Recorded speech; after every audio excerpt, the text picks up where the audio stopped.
Hi friends, ഇന്നത്തെ എപ്പിസോഡിൽ തങ്കവും കൃഷ്ണയും കൂടി ക്ഷേത്രത്തിൽ തൊഴാനായി എത്തുന്നു. തങ്കം ഭഗവാന്റെ മുന്നിൽ തൊഴുകൈകളോടെ പ്രാർത്ഥിക്കുന്നത്, ഇത്രയും നാളും ഞാൻ ദൈവത്തോട് പ്രാർത്ഥിച്ചിരുന്നത് എൻ്റെ മോളുടെ അച്ഛൻ്റെ കൈകളിലേക്ക് അവളെ തിരിച്ചേൽപ്പിക്കണം എന്ന പ്രാർത്ഥനയായിരുന്നു. ഇനി എനിക്ക് ഒന്നും പ്രാർത്ഥിക്കാനില്ല. എൻ്റെ മോൾക്ക് നേടിക്കൊടുക്കാവുന്ന സൗഭാഗ്യം ഞാൻ അവൾക്ക് നേടിക്കൊടുത്തു കഴിഞ്ഞു. ഇനി എനിക്കൊന്നും ഭഗവാനോട് പ്രാർത്ഥിക്കാനില്ല.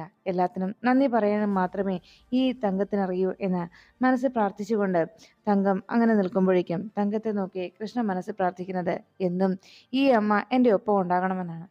പ്രസവിച്ചത് ആരായാലും ശരി, അമ്മയെന്ന് പറയുന്ന സത്യം എന്താണെന്ന് എനിക്ക് മനസ്സിലാക്കി തന്നതും ആ സ്നേഹം തന്നതും അമ്മയെന്ന ആ പേരിൻ്റെ പരിപൂർണമായ അർത്ഥത്തിൽ പരിപൂർണതയിൽ എത്തിച്ചതും എല്ലാം ഈ അമ്മയാണ്. അതുകൊണ്ട് എന്നും എൻ്റെ ഒപ്പം ഈ അമ്മ തന്നെ ഉണ്ടാവണമെന്ന് കൃഷ്ണ പ്രാർത്ഥിക്കുമ്പോൾ, പ്രാർത്ഥനയ്ക്ക് ശേഷം തങ്കത്തെ നോക്കി കൃഷ്ണ ചോദിച്ചു, അമ്മ എന്താ പ്രാർത്ഥിച്ചത്? അപ്പോഴേക്കും തങ്കം പറഞ്ഞു, എനിക്ക് കൂടുതലൊന്നും ദൈവത്തോട് ആവശ്യപ്പെടാനില്ല, എല്ലാത്തിനും നന്ദി അറിയിക്കുകയായിരുന്നു എന്ന്. അപ്പോഴാണ് കൃഷ്ണയോട് തങ്കം എന്താ പ്രാർത്ഥിച്ചതെന്ന് തങ്കം കൃഷ്ണയോട് അന്വേഷിച്ചത്.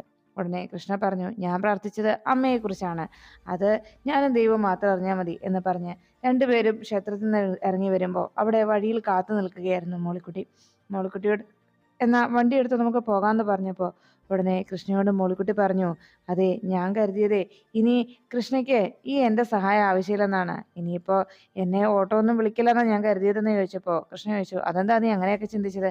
അല്ല, അനിയൻ സാറിനെ പോലെ ഒരാളുടെ മോളല്ലേ, അപ്പോൾ പിന്നെ നീ ഒന്ന് പറഞ്ഞാൽ മതി, ഏത് തരത്തിലുള്ള കാറ് വേണേലും അവിടെ ഉമ്മർത്ത് വരും. അപ്പോൾ പിന്നെ എൻ്റെ ഈ ഓട്ടോ ഒന്നും നിനക്ക് വേണ്ടല്ലോ എന്ന് ചോദിച്ചപ്പോഴേക്കും കൃഷ്ണ പറഞ്ഞു, ഓ അങ്ങനെയാണോ, എന്നാൽ ശരി, നാളെ മുതൽ ഞാൻ കാറിൽ കയറി പൊക്കോളാം, നിന്റെ ഈ ഓട്ടോയൊന്നും എനിക്ക് വേണ്ട, എന്താ? അത് കേട്ടതോടെ മോളിക്കുട്ടിയുടെ മുഖമാകെ വാടുന്നത് കണ്ട് കൃഷ്ണ പറഞ്ഞു, എടി മണ്ടൂസേ, ഈ പൊട്ടിപ്പെണ്ണെ, ഞാനേ എവിടെയായാലും ശരി, എനിക്ക് അച്ഛനെ എന്നല്ല, അച്ഛൻ്റെ സൗഭാഗ്യങ്ങളോ സ്വത്തുക്കളോ എന്ത് കിട്ടിയാലും ശരി, എനിക്ക് എവിടെയെങ്കിലും പോകണമെങ്കിലേ നിന്റെ ഈ ഓട്ടോ മതി. കാരണം എന്താണെന്നറിയാവോ? ഓട്ടോയുടെ ശബ്ദത്തിൻ്റെ കൂടെയുള്ള നിന്റെ ആ കലപില വർത്താനം ഉണ്ടല്ലോ, അതില്ലെങ്കിൽ എൻ്റെ യാത്ര സുഖകരമാവില്ല. അതുകൊണ്ട് തന്നെ എന്ന് പറഞ്ഞപ്പോൾ മോളിക്കുട്ടി പറഞ്ഞു, ഓ അത് ശരി, നീ അങ്ങനെയൊക്കെ ചിന്തിച്ചിരുന്നു അല്ലേ എന്ന് ചോദിച്ചതും തങ്കം ചോദിച്ചു, അതെന്താ മോളെ, നീ ഞങ്ങളെ എത്ര പെട്ടെന്ന് അങ്ങ് മറന്നതും അകറ്റി നിർത്താൻ ശ്രമിക്കുന്നതും എന്ന് ചോദിച്ചപ്പോൾ മോൾക്കുട്ടി പറഞ്ഞു, അല്ല, എൻ്റെ ജീവിതത്തിൽ ഇതുപോലെ പല ആളുകളും വന്നിട്ടുണ്ട്. അവരെല്ലാവരും അവരുടെ ആവശ്യങ്ങൾ കഴിഞ്ഞു കഴിയുമ്പോൾ, അവർക്ക് നേട്ടങ്ങൾ ഉണ്ടായി കഴിയുമ്പോൾ പിന്നെ തിരിഞ്ഞു നോക്കാറില്ല. അതാണ് എൻ്റെ അനുഭവം. അങ്ങനെ ചിന്തിച്ചാൽ ഞാൻ പറഞ്ഞത് എന്ന് പറഞ്ഞപ്പോൾ തങ്ക അരികിലേക്ക് എന്നിട്ട് ചോദിച്ചു, എൻ്റെ മോളെ, നിന്നെ ഞാൻ എങ്ങനെയാണ് കരുതിയിരുന്നത്? നിങ്ങളെ രണ്ടുപേരെയും ഞാൻ വേർതിരിച്ച് കണ്ടിട്ടില്ലല്ലോ. നിങ്ങൾ രണ്ടുപേരും എൻ്റെ മോളാണെന്നല്ലേ ഞാൻ പറഞ്ഞിട്ടുള്ളത്, അങ്ങനെയല്ലേ ഞാൻ സ്നേഹിച്ചിട്ടുള്ളതെന്ന് ചോദിച്ചപ്പോൾ മോൾക്കുട്ടി പറഞ്ഞു, ഓ ഇനി കൂടുതലൊന്നും പറഞ്ഞ് എന്നെ സങ്കടപ്പെടുത്തണ്ട, രണ്ടുപേരും കൂടെ വേഗം വണ്ടിയിലോട്ട് കയറിക്ക്, എവിടെയാന്ന് വെച്ചാൽ നമുക്ക് പോകാമെന്ന് പറഞ്ഞ് മോളിക്കുട്ടി ഇരുവരെയും വണ്ടിയിൽ കയറ്റി വേഗം തന്നെ വണ്ടി എടുത്തുകൊണ്ട് പോന്നു. അപ്പോഴാണ് സിത്താര ഗാഥയുടെ റൂമിലേക്ക് ചെല്ലുന്നത്. ഗാഥ ആകെ പേടിച്ചിരണ്ടിരിക്കുന്നത് കണ്ട് സിത്താര അരികിലേക്ക് എത്തിച്ചു ചോദിച്ചു, എന്തു പറ്റി മോളെ, നീ എന്തിനാ ഇങ്ങനെ വിഷമിച്ചിരിക്കുന്നത് എന്ന് ചോദിച്ചപ്പോൾ, മമ്മി, എനിക്ക് ഉറങ്ങാൻ പറ്റുന്നില്ല, കണ്ണടയ്ക്കുമ്പോഴൊക്കെ ഇവിടെ എല്ലായിടത്തും നാഗത്തിൻ്റെ ശബ്ദങ്ങളും ഓരോ ദുസ്വപ്നങ്ങളും ഒക്കെ കാണുകയാണ് മമ്മി, എനിക്ക് വല്ലാതെ പേടിയാവുന്നു, ഇരുട്ട് പോലും എന്നെ വല്ലാതെ പേടിപ്പിക്കുന്നു എന്ന് പറഞ്ഞപ്പോൾ സിത്താര പറഞ്ഞു, മോളെ, ഇതിപ്പോൾ കളരിക്കലല്ലേ, കളരിക്കലല്ലല്ലോ, ഇന്ന് നമ്മുടെ വീടല്ലേ. കളരിക്കലാണെങ്കിൽ അവിടെ നാഗദൈവങ്ങളുണ്ടെന്ന് വിചാരിക്കാം, ഇവിടെ പിന്നെ എന്താ മോളുടെ മനസ്സിന് അലട്ടാനുള്ളത്? മോളെ, ഇത്തരം കാര്യങ്ങളൊന്നും മോളിനി ചിന്തിക്കണ്ട. മോളുടെ മനസ്സിൽ നിറയെ നമ്മൾ പോയ യാത്രകളെക്കുറിച്ച് ആലോചിച്ചാൽ മതി, അത് മാത്രം ചിന്തിച്ചാൽ മതി. അല്ലാതെ മറ്റു കാര്യങ്ങളൊക്കെ ആലോചിച്ച് കൂട്ടുമ്പോഴാണ് മോളുടെ മനസ്സിന് ഇങ്ങനെ ഭയം തോന്നുന്നതെന്ന് സിത്താര ഗാഥയെ ചേർത്ത് പിടിച്ചിട്ട് പറഞ്ഞു, എൻ്റെ പൊന്നുമോളെ, നീ ഇങ്ങനെ തളർന്നു പോകല്ലേ, നിന്നിലാണ് ഈ മമ്മിയുടെ പ്രതീക്ഷ. ഈ മമ്മിയുടെ പ്രതീക്ഷയും സ്വപ്നവും ഭാവിയും ഒക്കെ നീയാണ്, ഈ മമ്മിയുടെ ജീവിതവും നീയാണ്. അതുകൊണ്ട് തന്നെ എൻ്റെ പൊന്നുമോള് ഇങ്ങനെയൊന്നും ചിന്തിക്കരുത്, മോള് ഇങ്ങനെ സങ്കടപ്പെടുകയും ചെയ്യരുത് എന്ന് പറഞ്ഞ് ഗാഥയെ ചേർത്ത് പിടിച്ച് സിത്താര മോൾക്ക് ധൈര്യം പകർന്നു കൊടുക്കുമ്പോൾ അവിടെ കളരിക്കില് ആകെ വിഷമത്തോടെ ഇരിക്കുകയായിരുന്നു നന്ദനോടപ്പോഴേക്കും അരികിലിരുന്ന സരസ്വതി അമ്മ പറഞ്ഞു, നന്ദ, ഇങ്ങനെ മുന്നോട്ട് പോയാൽ നമ്മുടെ നവീൻ്റെ ജീവിതം എന്താകും? എന്തായാലും ഈശ്വരന്മാർ ഓരോ നിമിത്തങ്ങൾ കാണിച്ചു തരുന്നത് നവീൻ താലി കെട്ടിയ പെൺകുട്ടിയായ കൃഷ്ണ തന്നെ നവീൻ്റെ ഒപ്പം ജീവിക്കണമെന്നുള്ളതാണ്. അതല്ലാതെ മറ്റൊരു രീതിയിലും ഈ ബന്ധം മുന്നോട്ട് പോവില്ല. ഗാഥയുമായി ഒരിക്കലും നവീന് നല്ലൊരു ജീവിതം നയിക്കാനാവില്ല. അതാണ് ഇതിൽ നിന്ന് ഓരോന്നിലും വെളിവാകുന്നതെന്ന് പറഞ്ഞപ്പോൾ നന്ദൻ പറഞ്ഞു, അമ്മേ, നമ്മൾ ആവുന്നത്ര ശ്രമിച്ചതല്ലേ. ഇനി കൃഷ്ണയുമായിട്ടുള്ള വിവാഹബന്ധമാണ് അതാണ് ദൃഢമായിട്ടുള്ളതെങ്കിൽ അങ്ങനെയും കൃഷ്ണയെ നവീനോടൊപ്പം ചേർക്കാൻ നമ്മൾ ആഗ്രഹിച്ചതല്ലേ. പക്ഷേ കൃഷ്ണയ്ക്ക് അതിന് സമ്മതമല്ല. പിന്നെ ഇനി എന്ത് ചെയ്യും അമ്മേ? ഏത് രീതിയിലാണ് നമ്മൾ നവീൻ്റെ ജീവിതം ഒന്ന് സുരക്ഷിതമാക്കുന്നത്? എങ്ങനെയൊക്കെ ശ്രമിച്ചാലും എൻ്റെ മോൻ്റെ ജീവിതം ഈ അവസ്ഥയിൽ മുന്നോട്ട് പോവുകയാണ്.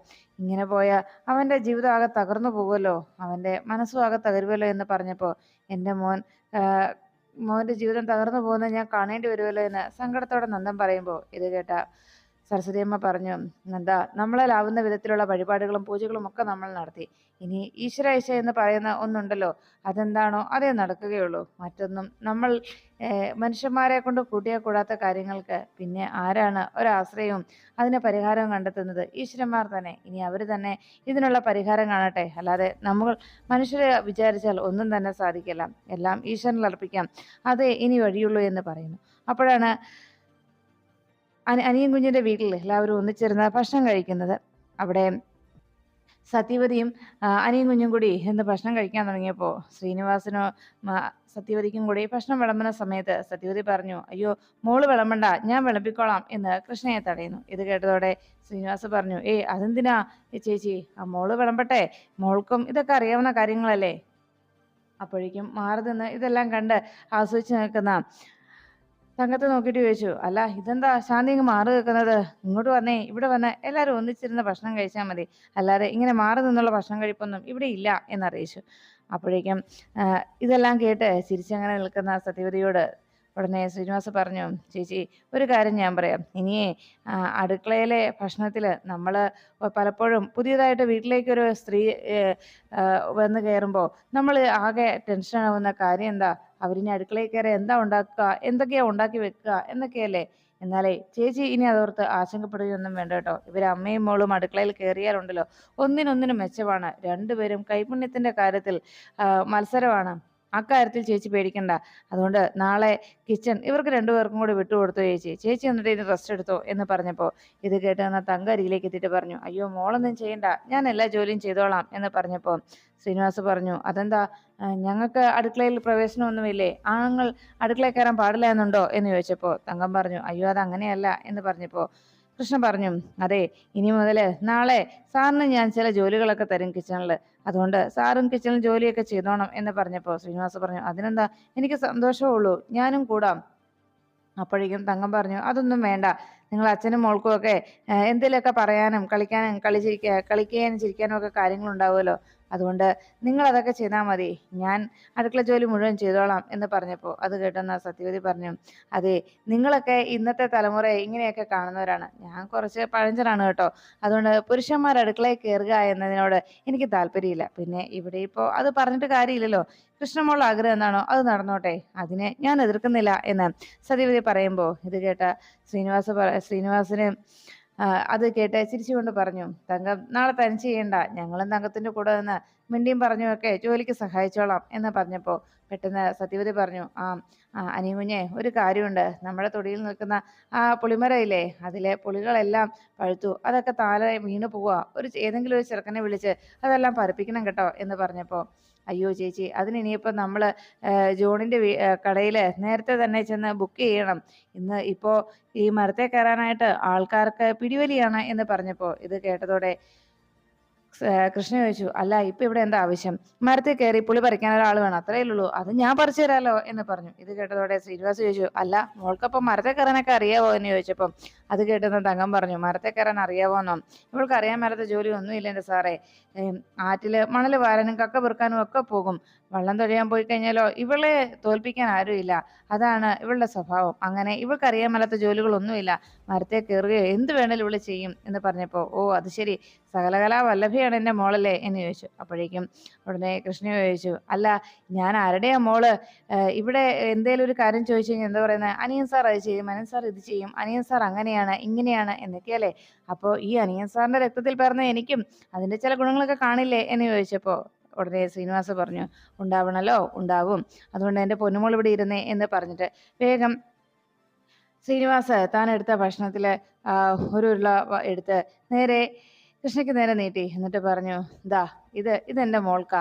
ഇനി എന്നും ഇതാണ് നമ്മുടെ ശീലവും ചിട്ടയും കേട്ടല്ലോ എന്ന് പറഞ്ഞ് അത് കൃഷ്ണയുടെ വായിൽ വെച്ച് കൊടുത്തു. എന്നിട്ട് ഇത് കണ്ടതോടെ വലിയ സന്തോഷത്തോടെ ശ്രീനിവാസ് സത്യവതിയെ നോക്കിയിട്ട് ചോദിച്ചു, ചേച്ചി സത്യം പറ, മനസ്സ് തുറന്ന് പറയണം, ഇപ്പോൾ ഇവരിവിടേക്ക് വന്നപ്പോഴേ നമ്മുടെ ഈ കുടുംബത്തിന് ഐശ്വര്യവും സന്തോഷവും കൂടിയത് എന്ന് ചോദിച്ചു. അപ്പോഴേക്കും തങ്ക ഇതെല്ലാം കേട്ട് മനസ്സ് നിറഞ്ഞ് സന്തോഷിച്ച് അങ്ങനെ നോക്കി നിൽക്കുമ്പോൾ ഉടനെ സത്യവതി പറഞ്ഞു, പിന്നല്ലാതെ ഇവര് വന്നു കയറുന്നത് തന്നെ എന്തോ ഒരു ഐശ്വര്യത്തോടെയാണ് എന്ന് പറഞ്ഞു. സത്യവതി അതത്ര ഒട്ടും ഇഷ്ടപ്പെടാതെ മനസ്സിൽ പകയോടെയും എന്നാൽ പുറത്ത് പുഞ്ചിരിച്ചുകൊണ്ട് അവരെ നോക്കി. അപ്പോഴേക്കും കൃഷ്ണയെ സ്നേഹത്തോടെ ഭക്ഷണം ഊട്ടുന്ന ശ്രീനിവാസനെ കണ്ട് അങ്ങനെ തങ്കം നോക്കി നിൽക്കുമ്പോൾ മനസ്സിലെ ആ പക വീണ്ടും ഇരട്ടിയായതുകൊണ്ട് പകയോടെ തന്നെ നോക്കി നിൽക്കുകയാണ് സത്യവതി. ഇനി സന്തോഷവും സ്നേഹവും അധിക നാൾ ഞാൻ വെച്ച് പുലർത്തുകയില്ല എന്ന് മനസ്സിലെ ചിന്തയോടെ അങ്ങനെ സത്യവതി നോക്കി. അതിനുശേഷം ഭക്ഷണം കഴിപ്പെല്ലാം കഴിഞ്ഞ് ശ്രീനിവാസ് ഗോപാലിനെ വിളിക്കുന്നു. ഗോപാലൻ ഫോൺ എടുത്തതും ഇത് ദുബായ് മാമനല്ലേ എന്ന് ചോദിച്ചപ്പോൾ ഉടനെ ഗൗരവത്തോടെ ഗോപാലൻ പറഞ്ഞു, അല്ല, ഇങ്ങനെ വിളിക്കാൻ നിങ്ങൾ ആരാണാവോ എന്ന് ചോദിച്ചപ്പോൾ അതെ, ഞാൻ കൃഷ്ണയുടെ അച്ഛനാ എന്ന് പറഞ്ഞതും അയ്യോ സാറായിരുന്നോ എന്ന് പെട്ടെന്ന് ഗോപാലൻ ആ ഗൗരവമൊക്കെ വിട്ടിട്ട് ചോദിച്ചു. അല്ല എന്താ ഗോപാലൻ ദുബായി കിടന്നിരുന്നോ എന്ന് ചോദിച്ചപ്പം ഇല്ല സാറേ, കിടന്നിട്ട് ഉറക്കം വന്നില്ല. ഞാൻ ആ ലോട്ടറി ഒക്കെ എടുത്ത് നോക്കുകയായിരുന്നു. ചില ദിവസങ്ങൾ അങ്ങനെയാ സാറേ, ഉറക്കം വരത്തില്ല. അപ്പൊ പിന്നെ ഈ ലോട്ടറിയും മറ്റുമൊക്കെ എടുത്ത് നോക്കിക്കൊണ്ട് അങ്ങനെ ഇരിക്കും, മറ്റുള്ളവരെ ശല്യപ്പെടുത്തണ്ടല്ലോ എന്ന് പറഞ്ഞു. അത് കേട്ടതോടെ ശ്രീനിവാസ് ചോദിച്ചു, അല്ല ഗോപാലിന് ഉറക്കം വരാതിരിക്കാൻ എന്താ കാരണം എന്ന് ചോദിച്ചപ്പം അങ്ങനെയൊന്നും ഇല്ല സാറേ, കാരണങ്ങളൊന്നും കൂടുതൽ ഞാനൊന്നും ചിന്തിക്കാറില്ല എന്ന് പറഞ്ഞപ്പോൾ അത് കേട്ട് ശ്രീനിവാസ് പറഞ്ഞു, എന്നാലേ ഒരു കാര്യം ഞാൻ പറയാം. ഇപ്പൊ ഞാൻ ഗോപാലിനെ വിളിച്ചതേ, ഗോപാലിനെ നാളെ എനിക്ക് അത്യാവശ്യമായിട്ടൊന്ന് കാണണം. എന്താ സാറേ എന്ന് ചോദിച്ചപ്പം എടോ, എനിക്ക് നാളെ തന്നെ കാണണം എന്ന് പറഞ്ഞാൽ കാണണം.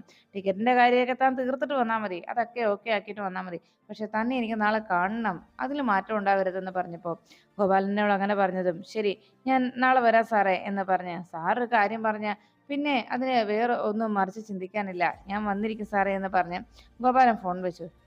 അതോടൊപ്പം ഗോപാലൻ്റെ കാര്യം കൂടി പറഞ്ഞു, സാറേ എൻ്റെ മനസ്സിൽ മുഴുവൻ തങ്കത്തെക്കുറിച്ചും കൃഷ്ണമോളെക്കുറിച്ചുമുള്ള ചിന്തകളായിരുന്നു. കാരണം അവർക്ക് വന്നു കയറിയ സൗഭാഗ്യവും ഈ സന്തോഷത്തെക്കുറിച്ചും. സത്യത്തിൽ സാറിൻ്റെ മോളുണ്ടല്ലോ കൃഷ്ണ, മോൾക്ക് ഒരു എന്നും ഇങ്ങനെ നാളെയാണ് നാളെയാണ് ഒന്നാം കോടിയടിക്കും എന്ന് പറഞ്ഞു നടക്കുമ്പോഴും എൻ്റെ മനസ്സിൽ ഒരു സ്വപ്നം ഉണ്ടായിരുന്നു, എൻ്റെ കൃഷ്ണമോൾക്ക് ബമ്പർ അടിക്കുന്നത്. അതെ, ആ ബമ്പർ ഇപ്പം അടിച്ചിരിക്കുകയാണ് സാറേ. എന്തായാലും മോളോട് സംസാരിച്ചാൽ, മോളെ ഒന്ന് അടുത്തിടപഴകിയാൽ പിന്നെ ഒരിക്കലും മോളെ ആരും മറക്കില്ല. അത്രയ്ക്ക് നല്ല സ്വഭാവവും നന്മയുള്ള കുട്ടിയുമാണ് സാറേ എന്ന് പറഞ്ഞപ്പോൾ ശ്രീനിവാസ് പറഞ്ഞു, അതേടോ എനിക്കറിയാം. എന്തായാലും ഇത്രയും നാളുടെയും അവരുടെ കഷ്ടപ്പാടുകളും ദുരിതമൊക്കെ എനിക്കറിയാം. ഇനിയിപ്പോൾ താൻ പറഞ്ഞ ശരി തന്നെയാ, മനസ്സിനേറെ സന്തോഷം ഉണ്ടായി കഴിയുമ്പോൾ ഉറക്കം വരത്തില്ല. എനിക്ക് ഉറക്കം വരുന്നില്ലടോ.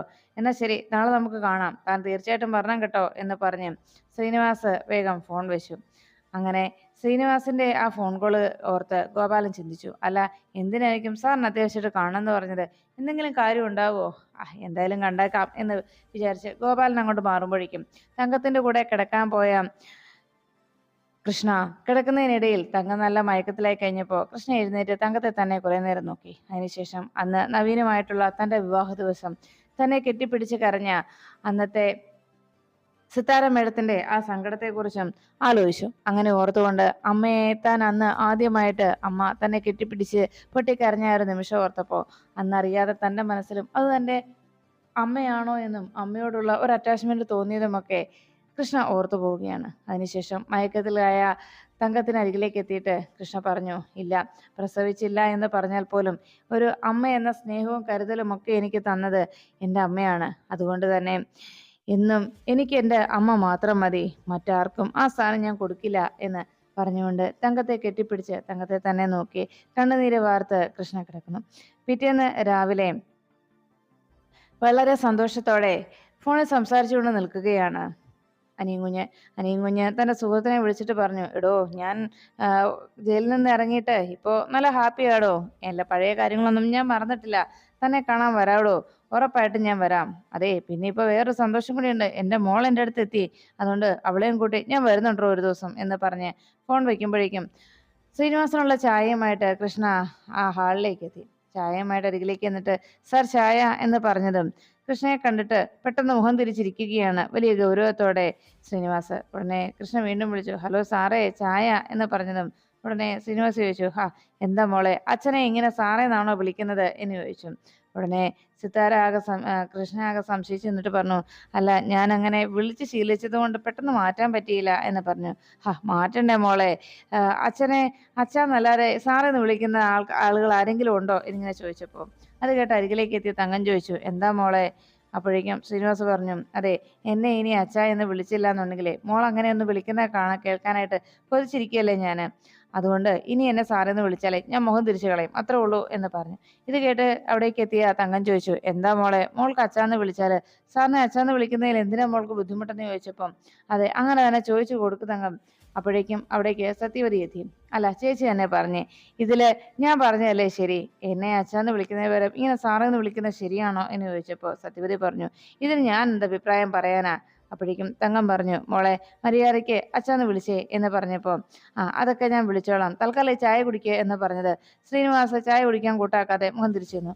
ഈ ചായ കുടിക്കുന്നേ എന്ന് പറഞ്ഞതും, എനിക്ക് വേണ്ടെന്നല്ല ഞാൻ പറഞ്ഞത് എന്ന് പറഞ്ഞ് മുഖം വീർപ്പിച്ച് പരിഭവിച്ചു നിൽക്കുന്ന ശ്രീനിവാസനെ നോക്കി കൃഷ്ണ സ്നേഹത്തോടെ പറഞ്ഞു, അച്ഛാ ചായ കുടിച്ചേ എന്ന് സ്നേഹത്തോടെ കൃഷ്ണ വിളിക്കുമ്പോൾ സന്തോഷത്തോടെ ശ്രീനിവാസ് കൃഷ്ണയെ നോക്കി. എന്നിട്ട് ആ ചായ വാങ്ങിച്ചിട്ട് പറഞ്ഞു, ഒന്നുകൂടെ വിളിച്ചേ, അച്ഛനൊന്ന് കേൾക്കട്ടെ എന്ന് പറഞ്ഞതും ഉടനെ അച്ഛ ഈ ചായ കുടിച്ചേ എന്ന് പറഞ്ഞ് ഉടനെ ശ്രീനിവാസ് ആ ചായ വാങ്ങിച്ച് കുടിച്ചു. എന്നിട്ട് പറഞ്ഞു, ചേച്ചി ഞാൻ ഇവിടെ വന്നപ്പോൾ പരോളിൽ ജയിൽവാസം കഴിഞ്ഞ് ഇവിടേക്ക് എത്തിയപ്പോൾ ചേച്ചി എന്നോട് ചോദിച്ചില്ലേ എന്റെ മുഖത്ത് എന്താടാ സന്തോഷമില്ലാത്ത, ആ പഴയ സന്തോഷമില്ലാത്തതെന്ന്. ഇപ്പൊ ചേച്ചീന്റെ മുഖത്തേക്ക് നോക്കിയേ, ആ പഴയ ചേച്ചിയുടെ അനിയൻ തന്നെയല്ലേ ഇപ്പൊ ഞാൻ എന്ന് ചോദിച്ചു. ഇപ്പൊ എന്റെ മുഖത്തെ സന്തോഷത്തിന് അതിനുണ്ടോ ചേച്ചി എന്ന് ചോദിച്ചപ്പോ ഉടനെ സത്യവതി ശ്രീനിവാസൻ ഇങ്ങനെ നോക്കി, എന്റെ മോളെയും കൊണ്ടുപോയി ഈ ലോകം മുഴുവൻ ചുറ്റി നടന്ന് തുള്ളിച്ചാടണം എന്നാണ് എനിക്ക് തോന്നുന്നത് എന്ന് പറഞ്ഞ് ചായ കുടിച്ചിട്ട് ആ ടേബിളിലേക്ക് വെച്ചിട്ട് പറഞ്ഞു, എൻ്റെ പൊന്നു മോളെ, ഇനിയുള്ള അച്ഛൻ്റെ ജീവിതം എൻ്റെ ഈ മോൾക്ക് വേണ്ടി മാത്രമാ എന്ന് പറഞ്ഞ് കൃഷ്ണയെ ചേർത്ത് പിടിച്ചിട്ട് ശ്രീനിവാസ്, എൻ്റെ മോളെ എനിക്ക് തിരിച്ചു കിട്ടി, നീ മതി ഇനി ഈ അച്ഛനെ ജീവിക്കാൻ എന്ന് പറഞ്ഞ് കൃഷ്ണയെ ചേർത്ത് പിടിച്ചുകൊണ്ട് ശ്രീനിവാസ് അങ്ങനെ പറയുമ്പോൾ അത് കണ്ട് സന്തോഷത്തോടെ തങ്കം നോക്കി. അപ്പോഴേക്കും കൃഷ്ണയും ശ്രീനിവാസും തമ്മിലുള്ള അച്ഛൻ്റെയും മകളുടെയും ആത്മബന്ധവും സ്നേഹവും ആ അടുപ്പവും ഒക്കെ കണ്ട് ഇഷ്ടപ്പെടാതെ സത്യവതി പകയോടെ നോക്കുന്നു. അതിനുശേഷം സിത്താര തൻ്റെ മകൾക്ക് ഇപ്പോഴും അനുഭവപ്പെടുന്ന ഈ പ്രശ്നങ്ങൾക്ക് ഒരു പരിഹാരത്തിനായിട്ട് ഒരു ഔട്ടിങ്ങിന് നമുക്ക് പോയാലോ എന്ന് ഗാദിയോട് ചോദിക്കുന്നു. ഒന്നെങ്കിൽ ഒരു ഔട്ടിങ്ങിന് പോകാം, അല്ലെങ്കിൽ ഏതെങ്കിലും ഹിൽ സ്റ്റേഷനിലേക്ക് പോകാം, അല്ല വല്ല പാർക്കിലേക്കോ അങ്ങനെ എവിടേക്കെങ്കിലും നമുക്കൊരു യാത്ര പുറപ്പെട്ടാലോ എന്ന് ചോദിച്ചപ്പോൾ ഗാഥ വളരെ സന്തോഷത്തോടെ പറഞ്ഞു, പോകാം മമ്മി, അങ്ങനെ ഒരു യാത്ര എന്തായാലും വേണം. അങ്ങനെ സിത്താരയും മകളും കൂടി ഒരു യാത്ര പുറപ്പെടാനായിട്ട് തീരുമാനിക്കുന്നു. സിത്താരയുടെയും മകളുടെയും ആ തീരുമാനം എത്രയും പെട്ടെന്ന് നവീനിൽ നിന്നുള്ള നവീന്റെ കുടുംബവുമായിട്ടുണ്ടായിട്ടുള്ള പ്രശ്നങ്ങളിൽ നിന്ന് ഒന്ന് ഒളിച്ചോടുന്നതിനുള്ള ഒരു ഉപാധിയായിട്ട് അങ്ങനെ തീരുമാനം എടുക്കുമ്പോൾ ഈ ഒരു അവസ്ഥയിൽ ഗോപാലനെ വിളിച്ച് തന്റെ മനസ്സിലെ ആശങ്ക തങ്ക അറിയിച്ചു.